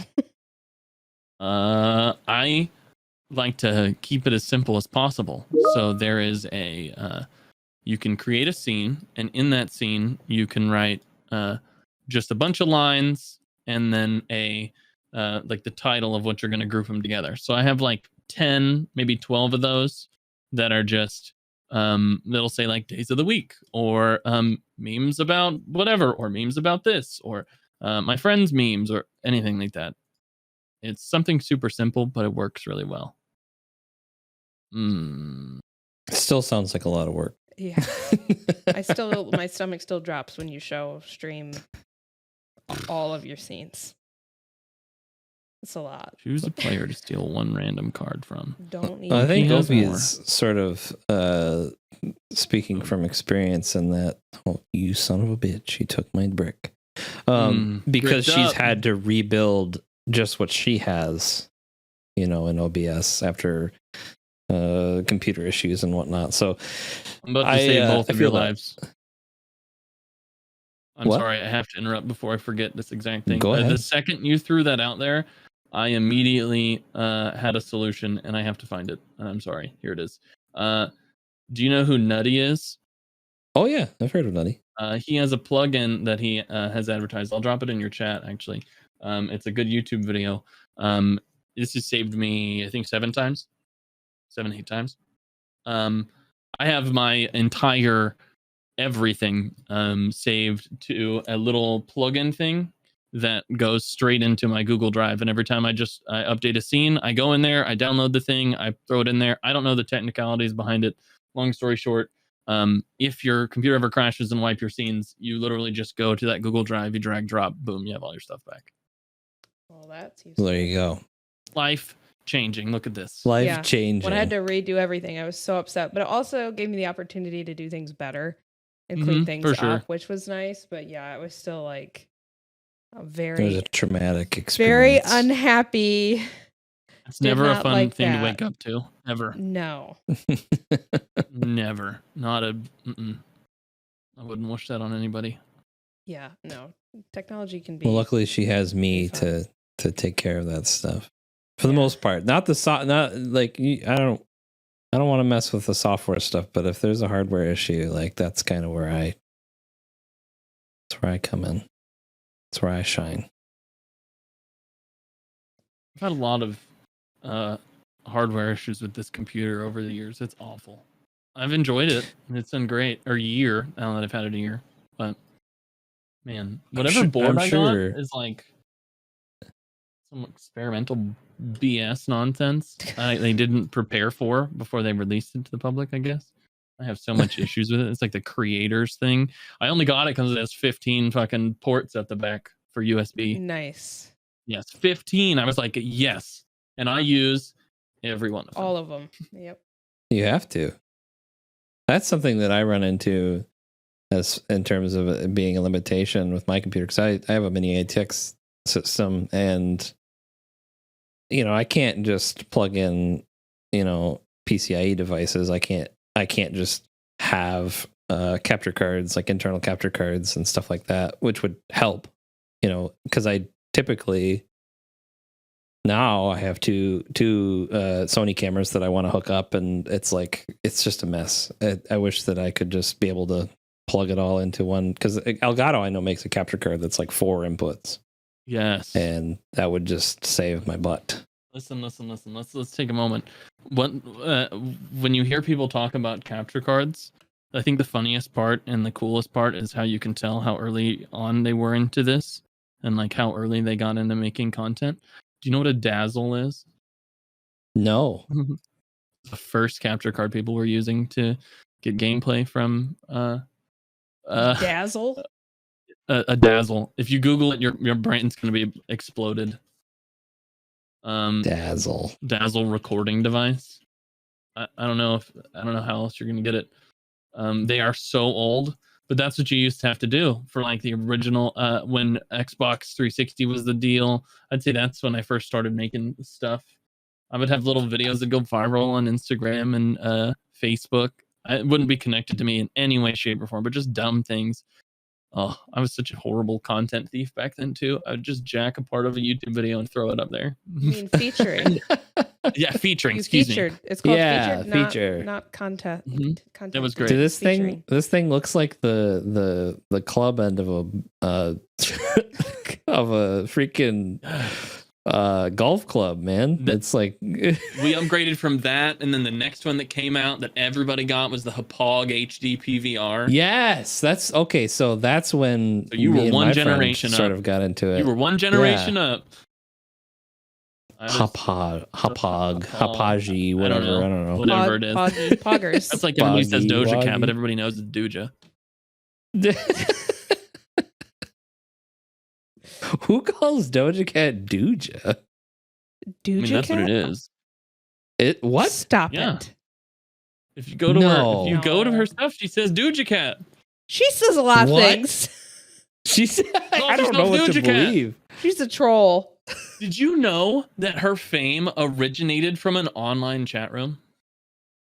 An online chat room? An online chat room. Like chat roulette Like or with something?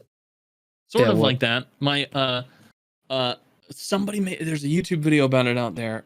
There's like it's like almost like Omegle, except like it's been around forever. There's like little live chat room for people to hang out in.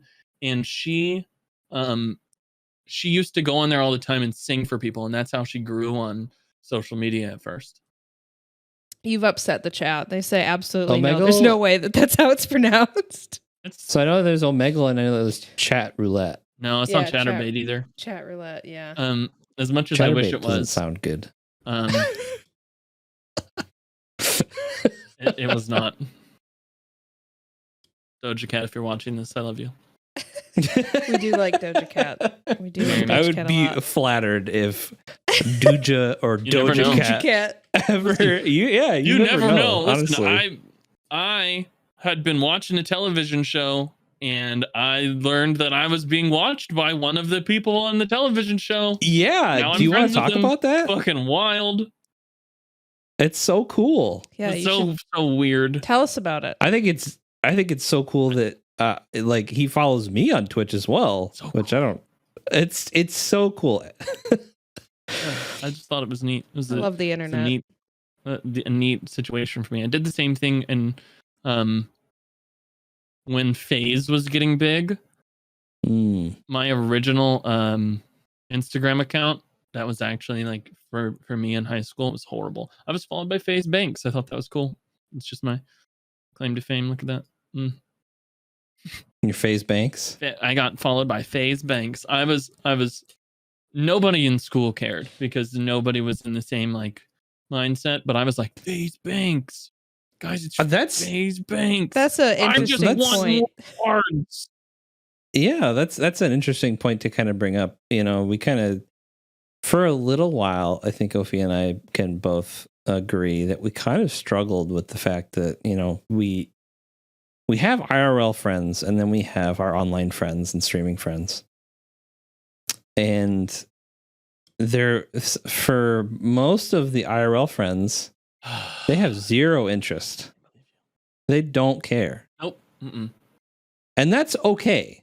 So we kind of struggled with that for a little bit because we were like, why don't you care? Why don't you care? And then we just kind of got to the point where it was like, it just actually doesn't matter. Mm-hmm. Like, it doesn't, I don't. It's still hard for me because I was one of those people that was on Facebook a lot and like to share like things going on in my life. And like I never post on Facebook anymore because the majority of like the cool things, in my opinion, that are going on in my life are things like this. But if I were to post about this, like my friends and family are gonna have no idea what I'm talking about. And like there's just really cool accomplishments of really cool people that we've met and got to hang out with that I can't be like, hey, we're doing this neat thing because nobody's gonna understand. So it's kind of tough that you kind of have to like celebrate in a vacuum. Yeah. I don't know if you've experienced that. I mean, I know that your family is really involved in your stream and they I'm get to very experience blessed. it. Yeah. I'm very blessed to say that my entire family likes my stuff, whether or not they actually watch it or not. I don't know, but they come around, they do it and they do the things, you know, it's cool. But there was a very long time I wasn't able to do that, and it sucked. So I definitely feel you, especially like, and I'm going to say something that might sound slightly controversial, but I don't care. Sorry. Ooh, spicy. You guys create a lot of like content outside of just sitting behind a camera playing a video game.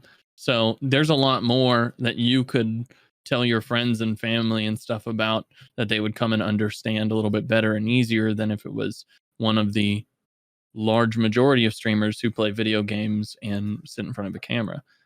Like that's all they do.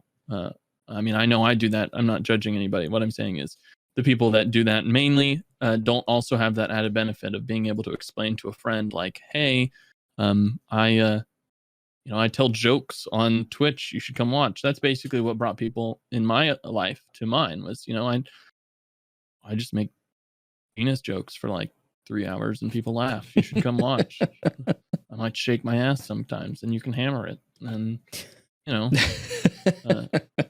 so I totally mesh with you on that though. There was a long time where I only played games and then that changed to I was only doing the just chatting thing. And what the original intended purpose was to play games and then sprinkle the just chatting ones throughout, which is like, a lot similar to what you guys do, which is where you have your IRL content, you have your just chatting stuff, you have your very entertaining content, and you have your relaxed gaming days and your days that you're gaming or things like that. And that's how I always meant it to be, but it never did that. I was like, ooh, people like me telling jokes, and then that's all I did. And that. No, I don't think that that's very controversial. No, that's very sensible, and that I think that if people don't want to say this and make it sound mean to anybody at all ever. But I think if you purely focus on one form of content and you aspire to be, somebody that plays video games for a living, like that's cool. The likelihood that it'll happen is pretty slim, but I think that just like what we were saying earlier, just whatever sticks, man. Just keep making stuff. Make stuff that you want to watch, and make stuff that inspires you to keep making more stuff because of either people's reactions or your own personal benefit from it. So whatever it is, just do it. Just basically what I'm saying is just kind of just do it for yourself, like, and it's very cool to be a part of the communities that, I would say even both of us, all three of us, I was saying both as in like Ophi and I are one person. Are we a singular entity? Yeah, Should we are we a singular entity. We usually travel in a package.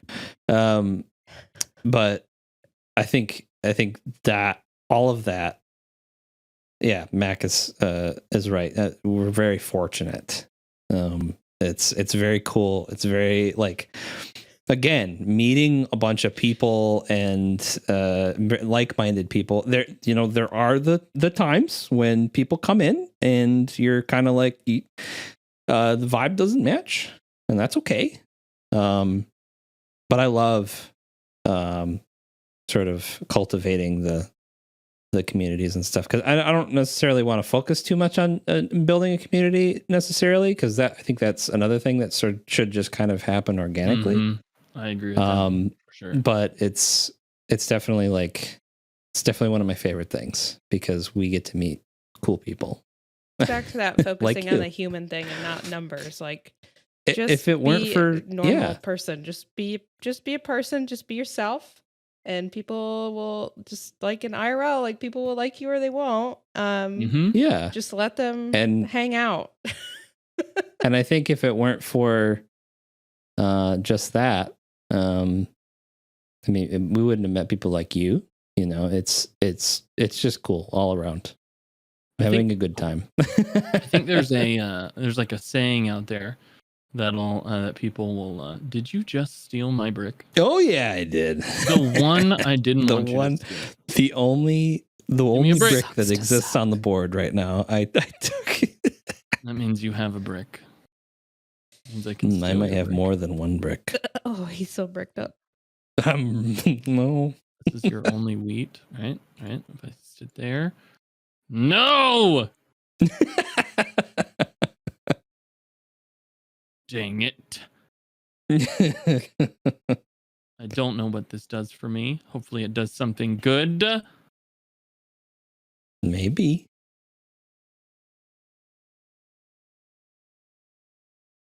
Wait a minute. Wrong one. That and that. For that. There it is. You want this wheat and tree? You want this wheat and tree? Not me. I don't want it. I kind of want... Take the wheat and tree. I kind of want wheat and tree. Kind of messed up that you stole the brick from him and now you're making him pay for the brick that you stole. It's kind of messed up. It's fine. Dude, he said he was going to do it and he's doing it. Power moves. Bruh. You see how I connected the two roads? Yeah, I see what you did. Damn it. That was pretty pog. Well, talking about wide people pog. Talking about your communities and sort of the environment that you build in your Discord, you have a text channel that is solely focused on mental health, and mental health and wellness is something that you kind of touch on in all of your streams, at least towards the end, the end of your stream. So why has it been important for you personally to save space for these topics in your streams, even though, the majority of your streams are either gameplay or, comedy? And how receptive has your community and your friends been to including these sort of mental health spaces? Whether it's been through content or if it was something IRL that I got to do, I've always tried to do um some level of, I guess, advocating for mental health, because coming from a background of being in the military, I that I just never had that, right? Nobody cared until nearing the end of my service, when that kind of became a big boom for them there too. And so then I was able to join in on that. And I think that kind of translated to my content, which is like, you're going to find yourself in life where people are going to tell you it's not okay to talk about whatever feelings that you have, or, however crazy you are. And I'm allowed to say that. I get paid by the government because I'm crazy. So we're good. Um, so, you're going to have varying levels, and it's okay to talk about it. So that was kind of my overall goal, was to make sure no matter what happened, I could feel like that person that somebody could just spitball something random at, like, I think I'm going insane, XYZ, just a random message, or maybe come talk to me about whatever. I wanted to try to be that, because I know that there's a lot of opportunities in life where you're not going to be allowed to, talk about that, or, be that, or whatever, So I think it was received very well, and it has been. It's always, people have been very open to my appreciation for having that area to talk and, I guess, get whatever's off your chest. And have you ever felt, when you do sort of become this person that's welcoming those types of discussions, do you ever feel like, I'm going to throw out the word trauma dumping. Do you ever feel like somebody is trauma dumping in a way that is negative for you? Have you ever dealt with that situation? If so, how do you deal with that carefully and gently with somebody that might be, you know, giving too much information potentially? Uh, so I think there's a large difference between trauma dumping and then kind of talking about through your feelings, right? So like, if you approach somebody, and you ask them, "Hey, can we talk about whatever it is?" And then like you even tell them, "Hey, this is what I want to talk about." I think that no matter what you lead up after with that, as long as it's pertaining to that, that's fine. But I don't think I've ever experienced really anybody trauma dumping. I've always made it very belligerently clear, kind of, whether it be the vibe I create or the community that surround me, that there's a time and a place for everything. And maybe while I'm sitting here telling penis jokes, it's probably not the best time to bring up you know some very serious topic, or throw that out there, because it's a very vulnerable situation that you not only put me in, but you put everybody else that reads that. um, and you never know how many people are reading or who's reading. So That's fair. Yeah, I've not experienced it myself, but I've just noticed that, like, in a lot of people's like chat roles, it'll say like no trauma dumping, so it makes me think that that's something that happens regularly. it does. But I have not personally seen it or experienced it myself. Um, but I know that you do create like a very safe space for mental health, so I didn't know if there was more of that occurring for you or not. No, I don't think I've dealt with it. um, um, I mean, as your bad as some content people is have. it's pretty good to it's pretty easy to avoid it. Oh 'Cause yeah, you're for sure. constantly it's not the vibe you put off. I mean, I think normally that kind of stuff happens when people are more susceptible or vulnerable to it. That people are not saying that you're not friendly, because that's not that you are. But it's like people that are like overly friendly, and then it's like, well, how was your day? And then it's like, bleh, bleh, I'm just going to tell you everything. Mhm. It's like I mean, It's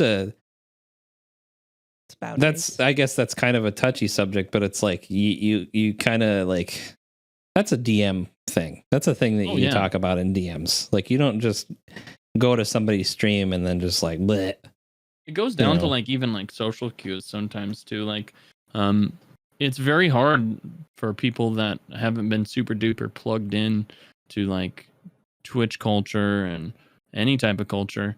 Um, when you can read the chat and read what's going on, like that's a privilege for you and I. There's some people that, you know, they just get introduced to Twitch, and so there might be something funny going on the screen. They might not be prepared for that. But I think you can most of the time tell when somebody is either meaning to do it maliciously or attempting to just have a place to get something off their chest. I think you can always tell the intention behind somebody telling you something. Yeah. And I think that kind of circles back to what I was saying earlier about like when somebody goes viral that's not ready.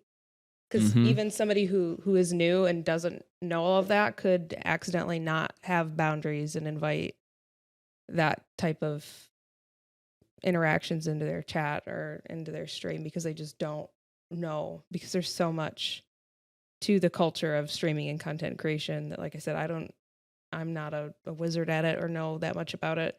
It's sort of, you just kind of learn it as you're in it, and you make mistakes and you hopefully learn from those mistakes. I think there's a funny trend that happens quite often, especially for gamers. They'll be trying to grow on Twitch, and they'll post something on TikTok and go like insanely viral, like absolutely wildly viral. Next stream, they're streaming to thousands of people, and like the trend you see is like a week later they get canceled for something horrid that they said. And I see this trend all the time, and it's because people just, they haven't had that chance to work on themselves, and they're just now starting to create content, and they're still out here being horribly racist or horribly whatever it may be, and boom, they're instantly canceling them and things like that. And I think that even goes into what you were saying, which is like you really can like develop through this and I guess kind of grow. And I think it's super duper important to grow with it. And those people that aren't ready to necessarily go viral or grow at that pace, it always shows. Always shows. Well, I feel like the more that you grow, the more that you are under a microscope. I mean, not saying that any of us are celebrities, but I've definitely noticed that I can't have opinions about many things without it being like taken very Twitter negatively suddenly. And so just trying to think about, like, even though I feel like that could drive you crazy too, is trying to think about every possible way that something could be taken because you're being picked apart. I don't know if that's something that you've dealt with or not. I imagine I haven't. No, I've never. I think and I don't think this is to your detriment at all either. I don't think you've set this up for yourself by any means, but I think for myself, I've always kind of declared that I'm going to say whatever the fuck I want and like do whatever I want. And so like anytime I've ever stated my opinion, people are just like, "Yep, that's what he thinks." Over like, "Yep, yeah, that's okay." It's so hard to not care. That's my biggest struggle. Yeah. Like that's something that Funky has said to me many times. Like, you gotta just not care, even if the person is wrong or if it's like blatantly like just trying to, you know, just be negative. Like, to try to not pay attention to the negativity is so hard. It's very difficult. Navigating social media is interesting, and I don't have to say anything to Bulls at all about that. But it's definitely, yeah, you definitely have to have a thick skin. Just imagine. Sorry, I didn't hear you. My bad. Go. Well, just imagine, like, you know, if you were streaming to thousands of people, or you were in some other field where, you know, you are kind of in view of a lot of people, there's always going to be negativity. There's always going to be that. And that's why some people just don't have social media, you know, like, because they just can't handle seeing it. Are you?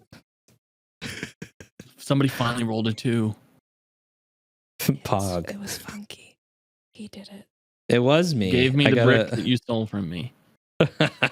So Harvarian Live had a really good question that I want to make sure we get to as we're kind of rounding out the stream. I have some content I want to try, just talking and looking at weird online stuff. How do you gain the confidence and motivation of doing that kind of stuff? Where do you even start? You just start.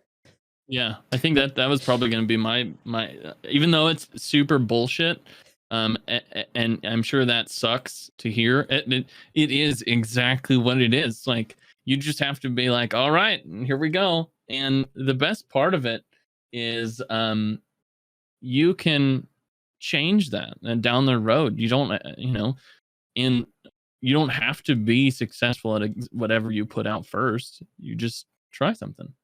You throw something out there, you didn't like it, maybe you didn't like how it was made. Change your editing style. Change this. Stop stealing my brick, I don't even feel bad about it.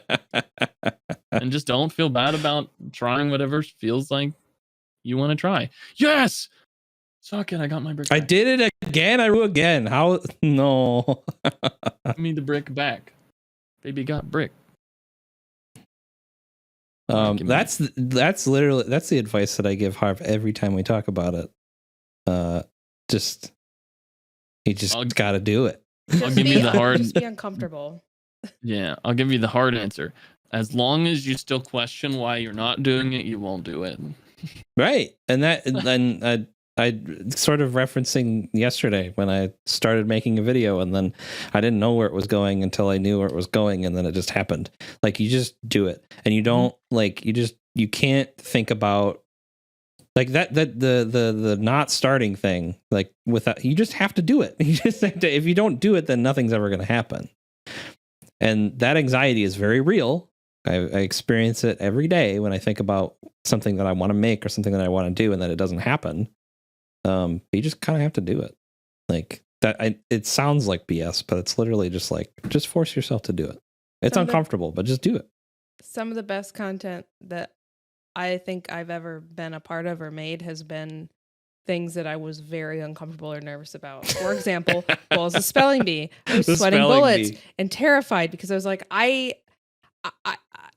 not a character. Like, I'm a hot dog, but like, that's just me with a hot dog filter. So the idea that I could potentially need to like play a character was so stressful for me that I was so nervous. And then it ended up being a really fun experience for me. And things like that. Yesterday, I was in somebody else's stream just talking to them, and they were like, will you be my BRB screen? And I was like, what? And they just pulled me to their Discord and like turned my camera on and then told me to just pretend to make infomercials for 10 minutes. You did it. And I was so nervous and uncomfortable, but it was actually really fun, and I'm glad that I did it. She literally talked about poop for like 10 minutes. Okay. You want to hear one of the wildest ways I have learned I like to make content? Yes. Testing it on random gamers. You have a voice chat in a video game for a reason. And let me put it out there. This is going to be your toughest crowd. If you can make somebody like you and laugh inside of an online video game, Twitch is nothing. It's true. I was hot dog water in Call of Duty long before I was a hot dog. It is. Not to tell everybody my Call of Duty information. Nope, you just doxed yourself. Oh, no. Does anybody have any wheat? Nope. No? Not getting my wheat. Nope. Stealing all my damn. I don't have any wheat. I'm getting my wheat. Fine. Nope. Damn it. Oh, look at that. I really wish somebody would roll now. a 10 or a 9. That'd be really cool. Do you have a brick? Nope. No. Okay. I'm past that point. I don't need bricks. Oh, okay. Dang. Fine. I don't need bricks to win right now. Look at how confident we start the recording with.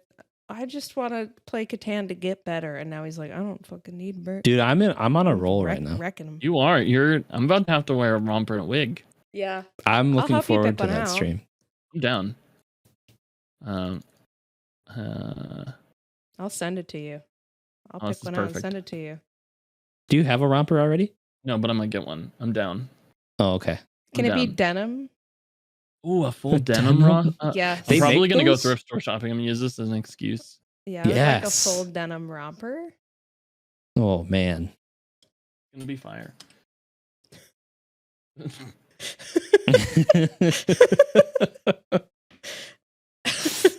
Yes. No. Yes. So, as we're sort of rounding things out, how do you measure your own success? I think it depends on what lens you're looking through. If I'm looking for my own personal success, am I having fun at what I'm doing? Right. That's how I measure my own success. Is am I having fun and is it being received well? Well can be any number of things, whether it be views or whatever, but it's never a number. And if I can tell anybody to change one thing about how they do it, is don't set goals with numbers. Now you can celebrate the numbers. Hell yeah, celebrate the numbers that happen, but don't set goals with them because you'll drive yourselves insane. You will. Absolutely. Do you have any other advice? Because that was going to be one of my last questions. Was what advice do you have to fellow content creators? And that's kind of a big piece of advice. In the words of one of the greatest creators of all time, just do it. Just do it. Just do it. Yeah, for real. Like Harv was saying, he was asking, how can I get comfortable with doing it? You just got to do it. If you'd asked me in September that I would be hosting a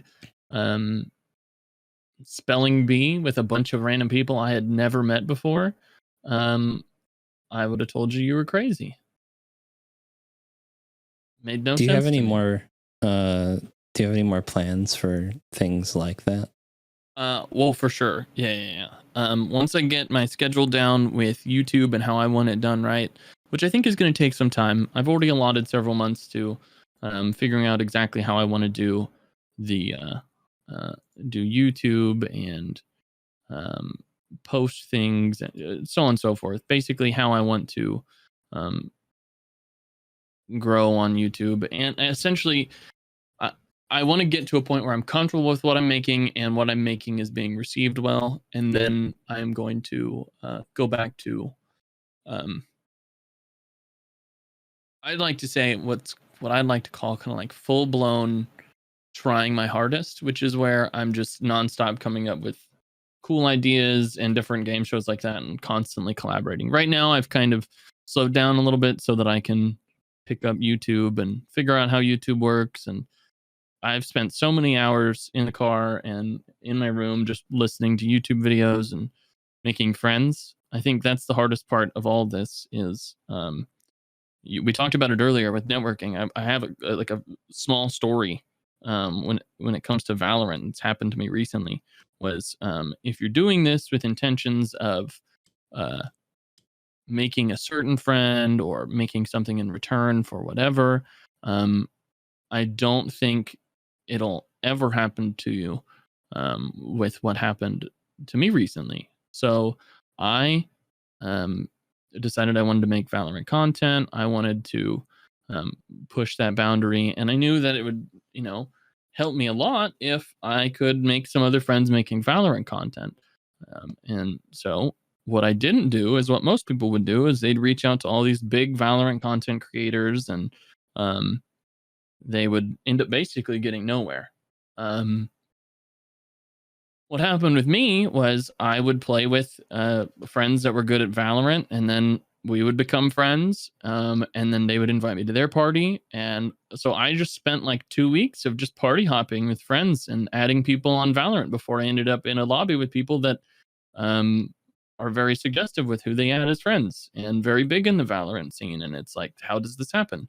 And my personal opinion is through intention of what you're doing. Like, I'm not sitting here trying to make friends so that I make big known names in the Valorant community, but because I didn't, and I'm just hanging out and vibing playing Valorant, I wound up in parties like this. And I had a really cool experience recently where I wound up in a party like that, and we became friends. They started helping me with Valorant content, which is why I think it's going to do well and why I've kind of benched a lot of it and kind of hedged my bets, but they ended up getting me a Riot Buddy, which I know for you guys probably makes no sense because you don't play Valorant. But no idea what that means.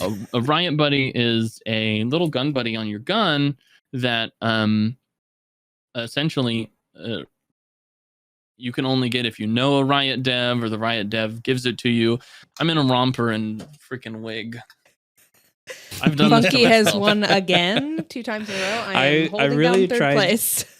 I really tried to pull that, just kind of let that kind of coast out for a little while. I knew I was going to make the winning play, but I wanted to hear what you had to say. I still got second both times. Sorry. I'm happy with this. I've never played Catan before today, and my entire Catan knowledge was a very quick Google right before we started, and this is how it worked. Like at 4:54, I was like, "Oh shit, I don't know how to play Catan," so I Googled it. And then when I Googled it, it was like this really long web page that I had to read. And so then I closed it and I said, no, I'm not reading that. No, I'm not reading that. Just click buttons. Just click buttons. Yep. So I do want to leave a little bit of space here for you, Bulls, to share any announcements, upcoming stuff with your content. Just kind of talk about anything coming up. Anything you want people to know? Yourself. Yeah, plug yourself. Shameless plug time. But not in a TOS way, please. I don't want to plug you. You can plug yourself. Let me do No. naked Leave time. the bag alone. If I was going to give any type of plug or anything like that, I would just say if you're interested in Valorant content with a swing on how wholesome it can be and kind of creating a community where you can always have people to game with, not only on Valorant, but more in tunes with just always having friends that are able to bounce around games with you. That's what I'm trying to go for, and to prove that there is a wholesome side to gaming, even in a Riot game like Valorant. And so if that interests you at all, you can find it on Bulls YT, which is Bulls YouTube. Hopefully getting at Bulls here soon, working on that with all YouTube staffaroo. And then funny enough, I have a funny idea to start a TikTok account for specifically Valorant content, so you'll be seeing that come out. That will be at Bowels. Of course. Just because, why not? The misspelling of Bulls. At Bowels. Excellent. It's going to be great. And so I'm excited, especially when your first upload to TikTok is always like semi-viral every time. Right. Do it. I literally have like 14 TikTok accounts because of this. I just try new ones every time. You're just having fun. Yeah. Gotta try new things. Well, if you need just any doing tips or it. tricks about TikTok, we gotta. No. Funky knows all of them, apparently. No. Basically, No, you just gotta look like a thumb in any of your videos, and then just do stupid random videos. I can't. None of that is planned. It's always just, I have this video that I want to make, and then I make it. Must be And nice. that's been fun experimenting with that too. So. Well, Bulls, I want to personally thank you for agreeing to come on to the podcast and being willing to take part in this, especially since it's such a new thing.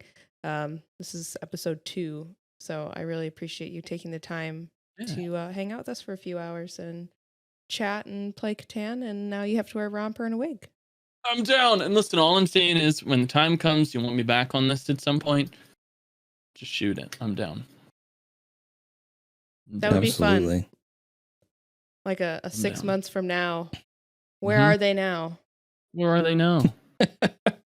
You originally saw them on episode 2 of Catan We Talk About Streaming. Today on episode 69, special edition, Big Hairy Bulls. Welcome in. And he's still wearing the wig because he just loved it so much. I have now become He wears the romper wig until this streamer. day. That's what I'm going to call it. It's not even like a good wig. It's like a bad wig. And I wear it backwards. Oh, no. Yep. I'll just pull it apart and it'll be like curtains. No. Well, I want to thank everybody for our live viewers, as well as anybody else on any other podcasting platforms for tuning in. We're available on Spotify and Apple Music. I think there's another one too, isn't there? I'm not sure. Music. Amazon Music, anywhere where you can find your favorite podcasts, we're there, and we appreciate your support, and it really motivates us to keep doing what we're doing. Yeah, just really wanted to make sure that you. I got to do the podcast thing where we make sure you rate it, do all the podcasts you think, follow, subscribe, any of that stuff, and we look forward to making more content for everyone to listen to. If you haven't yet, be sure to invite the like button out to lunch, and then after it's ordered its food, poison its food while it's in the restroom, and don't tell it until after it passes away. Thank you. Do you have a vendetta against the like button? This is how you get people to like things. Yes. You just tell them you just got to beat it up. Yep. Every time you just freestyle something that's going to happen to the like button. Just kill it. Something new every time. Now we have to do it. Just murder the like button. Invite the like button out to a nice Sunday stroll. Show up in an armored tank and obliterate them. Well, with that, send the like button to go hang out with Mama Tamago. Ooh. And it'll die from fart poison. Thank you, everybody. And we'll see you next time. Yes, thank you so much.